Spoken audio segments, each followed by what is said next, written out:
제가 어렸을 때 제 어머니는 우리가 잘 아는 청개구리 이야기를 자주 들려주셨습니다. 청개구리는 어렸을 때부터 엄마 말을 듣지 않았습니다.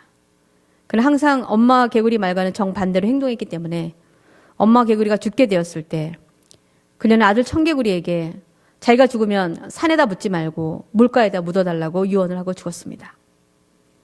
엄마 개구리가 죽으니까 그때서야 청개구리는 자신이 엄마 말을 듣지 않고 늘 반항하며 반대로 행동했던 것을 후회하고 반성하면서 엄마의 마지막 유언은 제대로 들어드려야지 하고 엄마 개구리의 말대로 물가에다가 묻었습니다. 그다음에 얼마 뒤 비가 많이 오자 물가에 묻어두었던 엄마 개구리가 그만 물에 휩쓸려 떠내려가 버렸습니다.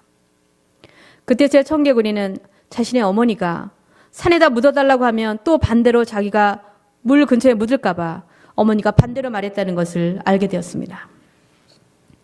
자신의 잘못을 후회하고 가슴 아파하면서 비가 오면 청개구리가 떠내려간 엄마 개구리를 생각하면서 크게 운다고 저희 어머니는 우리가 엄마 말을 안 들을 때마다 그 말씀을 자주 해주셨습니다.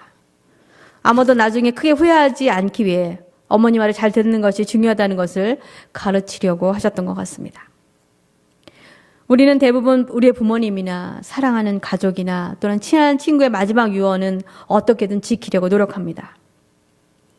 비록 우리가 잘 모르는 사람이라 하더라도 혹시 그들이 마지막으로 남기는 말은 우리가 할 수 있는 한 그들을 존중하는 마음으로 지키려고 노력합니다. 왜냐하면 한 인간으로서의 마지막 바람이자 소원으로 생각하기 때문일 것입니다. 6.25 사변 후에 한강에서 집이 없어서 텐트를 치고 살던 신앙이 좋은 한 장로님이 세상을 떠나면서 이런 유언을 남겼습니다. 아들아, 내가 죽거든 우리 교회에 피아노 한 대를 꼭 기증해다오. 이 애비가 피아노 한 대를 교회에 꼭 바치고 싶었는데 그것을 못하고 죽는구나. 네가 나 대신에 꼭 해다오. 그 당시에 피아노는 한국에서 굉장히 비쌌습니다. 그 아들은 아버지의 장례를 마친 후에 이렇게 생각했습니다. 돌아가시려면 그냥 돌아가시지. 어째서 그런 유언을 하셔가지고 나에게 이렇게 부담을 주시는가. 우리 재산 다 정리해도 피아노 한 대 값도 안 되는데. 그러나 아버지가 마지막으로 남긴 유언이기에 어쩔 수 없이 그 아들은 어떻게 하면 아버지 유언을 지켜드릴까 생각하다가 서울 남대문 시장에 가서 헌 재봉틀 한 대를 구입하고 원단을 사다가 면으로 된 속옷을 만들기 시작했습니다. 그가 제품을 만들면 그의 어머니는 상품을 시장에 갖다 내다 팔기 시작했습니다. 점점 장세가 잘 되었습니다. 재봉틀도 더 구입하게 되고 일하는 사람도 더 구했습니다. 그래서 피아노를 사서 교회에 바치고 이제 그는 1,000명이 넘는 큰 회사의 사장이 되었습니다. 오늘의 성경 본문 말씀도 사도 바울이 디모데에게 보내는 마지막 유언과 같은 편지였습니다. 그는 평생 독신으로 살았기 때문에 자녀가 없었습니다. 그런데 그가 두 번째 선교 여행 중에 전도하려 간 디모데의 고향인 루스드라라는 곳에서 어린 디모데를 만났습니다. 바울은 신실한 어머니와 할머니에게서 신앙을 물려받은 디모데의 순수한 마음과 신앙을 보고 디모데를 사랑하게 되었습니다. 디모데는 곧 바울의 제자가 되었고 바울은 디모데를 영적인 아들로 삼고 함께 선교 여행을 하며 나중에 디모데는 에베소 교회의 목사가 됩니다. 바울이 로마에서 두 번째로 투옥된 이후에 이제 그의 생이 얼마 남지 않음을 알고 그는 그의 마지막 유언의 말들을 사랑하는 제자이자 아들로 여긴 디모데에게 편지로 썼습니다.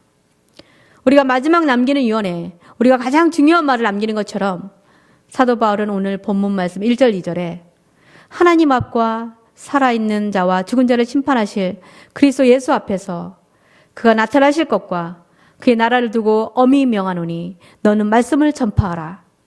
때를 얻든지 못 얻든지 항상 힘쓰라. 범사의 오래 참음과 가르침으로 경책하며 경계하며 권하라 라고 말씀을 전파하라는 가장 중요한 이야기를 디모데에게 명령합니다. 자신의 모든 삶을 복음을 전하는 데 바친 위대한 선교사 바울이 예수 그리스도의 제자로서의 많은 의무 가운데 왜 하필 하나님의 말씀을 선포하는 것을 가장 중요하게 생각했는지 그 이유 중 하나는 3절 4절에 나와 있습니다. 때가 이르리니 사람이 바른 교훈을 받지 아니하며 귀가 가려워서 자기의 사욕을 따를 스승을 많이 두고 또 그 귀를 진리에서 돌이켜 허탄한 이야기를 따르리라. 바울은 사람들이 앞으로 하나님의 말씀에 대한 진리와 올바른 교리를 듣고 싶지 않아 할 것을 알고 있었습니다. 그래서 사도 바울은 디모데에게 하나님의 말씀을 선포함으로 그들의 잘못된 생각과 교리들을 바르게 교정하고 일깨우고 용기를 가질 수 있도록 인내하면서 그들을 가르치라고 당부한 것입니다. 사람들은 주의를 구별해 거룩하게 지키고 수입에 11조를 드리고 또 교회와 사람들에서 자신들의 시간과 재능을 기꺼이 희생해야 한다는 것을 포함해서 예수 그리스도를 따르는 사람들로서의 의무를 말하면 달가워하지 않고 별로 듣고 싶어하지 않는 반면에 사람들은 하나님의 은혜와 축복과 치유와 번영에 관한 것은 듣기 좋아합니다. 이런 축복들은 주님께서 우리에게 주시는 것들이지만 우리가 이런 것만 위해서 예수를 믿는 것은 분명 잘못된 것입니다. 왜냐하면 예수를 믿는 사람들을 그리스도인이라고 부르는 것은 예수님께서 하나님의 나라를 전파하고 가난하고 소외된 사람들을 사랑하고 돌보시고 또 죄인인 우리들을 구원하기 위해서 자신을 온전히 십자가에서 희생하셨던 삶을 우리도 본받아 살아가야 함을 의미하기 때문에 그렇습니다. 예수님께서는 세상의 축복과 번영을 구하지도 않으셨고 하나님의 영광을 위해서 세상에 오셨고 또한 십자가에서 죽기까지 순종하셨음을 우리는 기억해야 합니다. 그러나 사람들이 하나님의 자녀로서의 삶을 살아가도록 바르게 교훈하고 주님의 희생을 본받아야 하고 우리 자신의 영광이 아닌 하나님의 영광을 위해서 살아가야 한다는 것을 가르치면 거북해하고 부담스러워하기 때문에 현대의 많은 교회들은 교회에서 그런 말씀을 선포하는 대신에 사람들을 만족시키기 위해서 그들이 듣고 싶어하는 위로와 축복과 평화와 번영을 위한 메시지를 위주로 말씀을 전파합니다. 그러나 분명히 우리가 기억해야 할 것은 십자가의 고통이 없다면 부활의 영광이 없다는 사실입니다. 이것이 바로 복음의 핵심 메시지입니다. 예수님께서 십자가에서 고통과 수치심을 견디고 하나님의 뜻을 이루어드린 것처럼 우리도 기꺼이 하나님의 나라와 영광을 위해서 우리에게 주어진 거룩한 부담을 감수해야 하는 것입니다. 그럼 우리는 우리가 잘못된 길을 걸어가고 있을 때 우리를 돌이킬 수 있도록 교훈하는 하나님의 말씀에 귀를 기울여야 합니다. 잠언 15장 31절 32절은 이렇게 이야기합니다. 생명의 경계를 듣는 게는 지혜로운 자 가운데에 있느니라. 훈계받기를 싫어하는 자는 자기의 영혼을 경히 여김이라. 견칙을 달게 받는 자는 지식을 얻느니라. 그러므로 우리는 선포되어지는 말씀을 통해서 하나님께서 우리를 훈계하실 때에 겸손한 마음으로 그 말씀에 순종해야 합니다. 사도 바울이 하나님의 말씀을 전하라는 마지막 명령과 당부의 말을 한 또 다른 이유는 그것이 예수님께서 우리에게 명령하신 지상 최대의 사명이기 때문에 그렇습니다. 예수님께서 죽으면서 부활하셔서 하늘로 승천하시기 전 이 땅에서 마지막으로 제자들에게 가장 큰 사명을 주셨습니다. 우리가 잘 알듯이 마태복음 28장 19절 20절에 그러므로 너희는 가서 모든 민족을 제자로 삼아 아버지와 아들과 성령의 이름으로 세례를 베풀고 내가 너희에게 분부한 모든 것을 가르쳐 지키게 하라.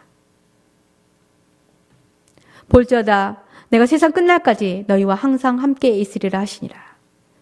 이 주님의 명령은 세상에서 제자들에게 주신 마지막 말씀이었습니다. 그러므로 이것은 주님을 믿고 따르는 자들이 순종해야 할 가장 중대한 사명의 메시지입니다.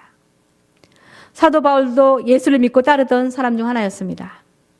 그래서 그는 예수님의 명령대로 수많은 도시와 나라들 여행하면서 복음을 전하고 그들을 예수의 제자가 되게 만들고 그들에게 하나님의 말씀을 가르쳐 지키게 했습니다.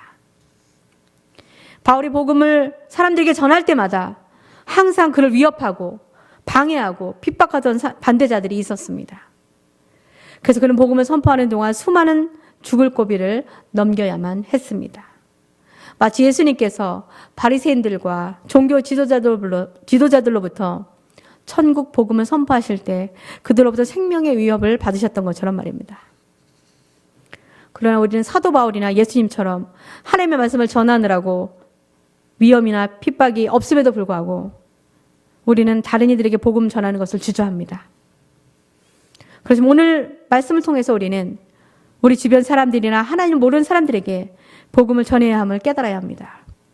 그렇지 않다면 우리는 예수님께서 우리에게 주신 가장 중요한 임무를 하지 않는 자가 되기 때문에 나중에 하나님 앞에 서는 날 세상에서 무엇을 하다가 왔는지 할 말이 없게 되는 것입니다. 어느 회사를 경영하는 한 사장님이 신앙생활을 잘하고 있었습니다. 꼭 자기는 주일날이면 구별하여 일하지 않고 교회에 가서 예배드리는 사람이었지만 전도는 하지 못했습니다. 다른 사람을 보고 예수를 믿으란 말을 한마디도 못했던 것입니다. 자기 회사에 같이 일하는 많은 사람들이 있었어도 늘 만나면 다른 이야기는 했지만 한 번도 교회에 가져가 전도를 해보지 못했습니다. 그러던 어느 주일날 설교를 듣고 전도를 못한 자기의 잘못을 깨닫고는 자신도 꼭 전도를 하겠다는 결심을 단단히 하고 자기 회사 사무실 사장 자리에 앉아 있었습니다. 조금은 문을 열고 제일 먼저 들어온 사람은 자기 비서였습니다. 가만히 생각해 보니까 그 비서에게 단 한 번도 예수를 믿으라고 전도해 본 일이 없었습니다. 그래서 먼저 비서가 교회 다니고 있는지 물어봤습니다. 그래서 이 비서가 깜짝 놀라면서 왜 그런 것을 묻느냐고 물었습니다. 그러니까 사장은 예수를 믿어야 구원을 받지 하면서 다시 전도를 하였습니다.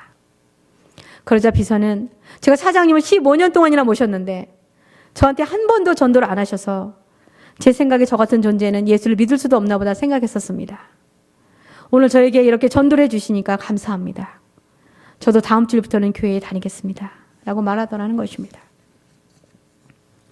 우리도 마찬가지입니다. 이 회사 사장처럼 나만 예수 잘 믿고 신앙생활 잘 하면 되지. 낯선 사람이나 이웃이나 동료들에게 복음을 전하는 것이 민망하고 부끄럽게 여기기 쉽습니다. 그러나 그럼에도 불구하고 오늘의 본문 말씀은 때를 얻든지 못 얻든지 복음을 전파하라고 명령하고 있습니다. 하나님의 말씀을 선포하는 것이 유월에 남길 만큼 중요한 또 하나의 이유는 복음 전파를 통해서 잃어버린 영혼을 찾게 될 때 하나님께서 크게 기뻐하시고 영광 받으시기 때문에 그렇습니다. 우리 모두는 각자 다른 성격과 재능과 인성을 가지고 있습니다. 그러나 우리 삶의 목적은 한 가지로 동일한데 그것은 하나님의 말씀을 선포함으로 하나님을 기쁘시게 하는 삶을 살아야 한다는 것입니다. 복음을 전하는 것은 교회에서 목사나 종교 지도자들만이 하는 일이 아닙니다.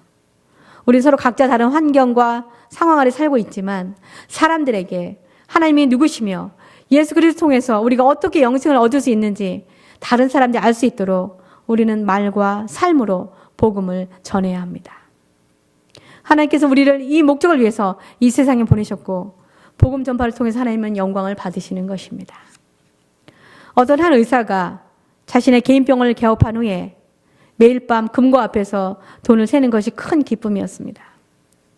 그의 모든 관심사는 돈이었습니다. 그러나 어느 날 밤에 책상 위에 수북이 쌓인 돈을 세면서 갑자기 이렇게 살다가 하나님께 가게 되면 자신의 삶에 대해서 하나님께 어떻게 보고해야 하는지 생각이 들었습니다. 매일 환자를 치료하고 돈을 세웠다고 말하면 하나님께서 과연 기뻐하실까 하는 그 상황을 생각하면서 그는 갑자기 부끄러워 얼굴이 붉어졌습니다. 그래서 하나님이 가장 기뻐하실 일이 무엇일까 생각하는데 다니엘 12장 3절의 말씀이 생각났습니다. 지혜 있는 자는 궁창의 빛과 같이 빛날 것이요 많은 사람을 옳은 대로 돌아오게 한 자는 별과 같이 영원토록 빛나리라. 그 이후로 그 의사는 하나님의 사랑으로 사람들을 치료하고 환자들이 가장 어려운 시기에 직면했을 때 복음을 전했습니다. 그는 의학적인 치료와 함께 질병과 죽음과 그 영생에 관한 하나님의 말씀을 그들에게 알려주었습니다. 그때부터는 밤에 돈만 센 것이 아니라 그날 복음을 전한 사람들을 위해서 기도하게 되었습니다. 그는 자신이 하고 있는 일로 인해 하나님께 영광을 올려드리게 된 것으로 인해서 큰 기쁨을 느꼈습니다. 하나님의 말씀을 전파하는 것이 하나님의 나라와 영광을 위한 가장 좋은 일이라는 것을 깨닫고 자신이 실천했기 때문입니다. 우리가 천국에 가면 많은 사람들을 하나님께 돌아오도록 복음을 전한 사람이 가장 큰 상급을 받게 될 것입니다. 예수님께서는 하나님께 받은 사명을 완수하기 위해서 자신의 삶을 사셨습니다. 주님도 사람들에게 하나님의 나라와 말씀을 선포하고 그리스도를 통해서 구원받아 영생을 누릴 수 있도록 복음을 전하셨습니다. 또 사도 바울도 생명을 걸고 자신이 가는 곳마다 사람들에게 복음을 전하고 하나님의 말씀을 선포하면서 전도하는 것이 그의 삶의 유일한 목적이자 이유였습니다. 사도 바울은 그의 죽음의 시간이 곧 다가오고 있음을 알고 있었습니다. 그래서 그 6절에 전제와 같이 내가 벌써 부어지고 나의 떠날 시각이 가까웠도다라고 말했습니다. 그러나 그의 죽음이 다가올지라도 그는 두려워하지 않고 오히려 하나님께 받을 상급을 기대했습니다. 본말씀 7절 8절에 나는 선한 싸움을 싸우고 나의 달려갈 길을 마치고 믿음을 지켰으니 이제 후로는 나를 위하여 의의 면류관이 예비되었으므로 주 곧 의로우신 재판장이 그날에 내게 주실 것이며 내게만 아니라 주의 나타나심을 사모하는 모든 자에게도니라. 우리가 주님께 받은 복음 전파의 명령을 순종하지 않으면 우리는 이 다음에 하나님 앞에 서게 될 때에 할 말이 없고 하나님으로 받을 상급도 없습니다. 하나님께서 우리를 세상에 보내신 목적을 어떻게 이루었냐고 물어보실 때 그 질문에 대한 답이 우리는 준비되어 있어야 합니다. 비서에게 복음을 전했던 회사 사장이나 치료뿐만이 아니라 복음을 환자들에게 전한 그 의사처럼 우리도 우리가 무엇을 하든지 하나님의 말씀을 전파하기 위해서 우리의 인생을 살아가기로 결심해야 합니다. 19세기 미국의 유명한 전도자인 무디 목사님은 수십만 명이 하나님을 믿도록 복음을 전파했습니다. 그는 하루에 한 사람에게 복음을 전해야 한다는 목표를 세웠습니다. 그런데 어느 날 그는 한 사람에게도 복음을 전하지 못했습니다. 결국 전도하지 못하고 그가 잠자리에 들었지만 그날의 전도 임무를 완수하지 못했다는 죄책감에 잠을 이룰 수가 없었습니다. 그래서 그는 다시 일어나서 옷을 입고 거리로 나가서 전도할 사람을 찾았습니다. 마침내 그는 술에 취한 한 사람을 발견했는데 그에게 다가가서 당신은 예수를 아십니까? 라고 바로 물어봤습니다. 그 술에 취한 사람이 예수라는 이름을 듣자마자 크게 화를 내면서 난동을 부리는 바람에 무디는 그날 밤 겨우 집에 돌아왔습니다. 그런 3개월 후에 누군가가 문을 두드려서 무디가 문을 열었을 때 3개월 전에 자신이 만난 술 취한 사람을 발견했습니다. 그 술 취한 사람은 그가 예수를 아느냐는 말을 들었을 때 너무 화가 났지만 그 이후에 계속 그 질문이 자신의 귀에서 떠나지 않아서 결국 예수를 믿기로 결정했다고 고백했습니다. 무디는 그저 말 한마디로 복음의 씨앗을 뿌렸지만 성령은 그 사람의 마음을 사로잡으셨던 것입니다. 그 사람의 메마른 마음에 물을 주고 형체도 없이 뿌려진 복음의 씨앗이 마음속에 뿌리 내리도록 하신 분은 주님이십니다. 이런 이유로 우리는 때를 얻든지 못 얻든지 복음의 씨앗을 사람들의 마음에 뿌리고 심어야 합니다. 우리는 단지 예수님께서 명령하신 복음 전파의 사명에 순종하면 되는 것입니다. 이것이 우리가 이 세상을 살아가는 동안 하나님의 영광을 위해서 우리가 해야 할 사명입니다. 우리 모두는 머지않아 하나님 앞에 서게 될 것입니다. 그날에 우리 모두 하나님께로부터 잘했다, 충성된 종아라는 칭찬과 함께 복음 전파에 대한 상급을 받는 저와 여러분이 되시기를 주님의 이름으로 축원합니다. 기도하시겠습니다. 고마우신 아버지 하나님, 우리가 이 세상에 잠시 살면서 꼭 해야 할 큰 사명이 무엇인지 가르쳐 주셔서 감사합니다. 우리 삶의 목적이 사람들에게 하나님의 말씀을 전하고 선포함으로 그 뿌려진 복음의 씨앗이 열매 맺고 하나님께 기쁨과 영광을 올려드리는 삶임을 기억하고 날마다 저에게 주어진 삶의 자리에서 복음 전파의 사명을 감당하며 살아가게 하여 주시옵소서. 우리에게 복음 전파의 삶의 본을 보여주신 예수 그리스도의 이름으로 감사하며 기도합나이다. 아멘.